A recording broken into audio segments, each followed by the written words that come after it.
in Sioux City. Okay. I was surprised to hear you say that you would buy Ben Carson stock, I guess, for the Republican primary. I know. I'm surprised that I'm saying it myself sometimes. Well, I guess the reason I'm surprised is because when we look at past campaigns for everything, the primaries and the general elections, candidates who become established usually fail for one of three reasons. They have a scandal, they have an apocalyptic gaffe, oops, or they get tangled up in their own biography. Mitt Romney, Campbell Bain, John Kerry got all tangled up in his own war experience. I mean, he's both sides of the aisle for everything. Ben Carson is so new to politics that he has never in his life had to stand on the stage and defend his own life. And he's got this, biography, these little books he's written, time at a research hospital doing all kinds of things, this fantastical childhood that he's talked about. I just don't see how someone who has never handled the thing that takes out most established candidates, talking about their own biography, when the guns and the money of December and January finally train on Carson and throw his own life back at him, I just don't see how you can buy stock. I'll tell you this, to what you said before, he's so new to politics. If you buy that this is a normal election cycle, then everything you said is correct.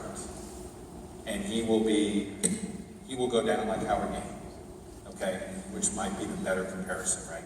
Sort of building, it feels like Dean looked like he was building, and then eventually Democrats got a little bit nervous and said, oh, that could really find a little settling carry.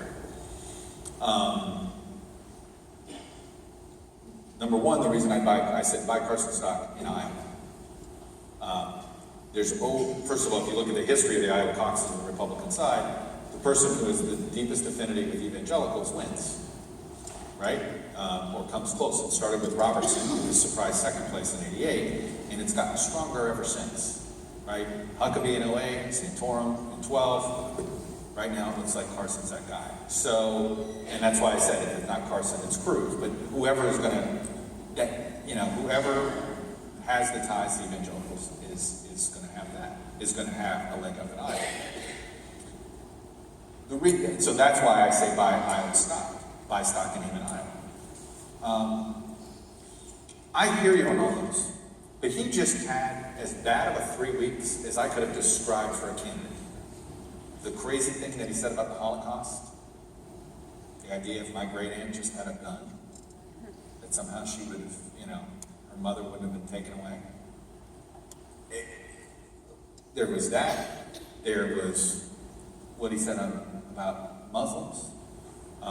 What he said about, my point is, all of those things, he got stronger. He didn't get weaker. Okay, but it didn't make him, my point is, it had the opposite effect of what that stuff normally has.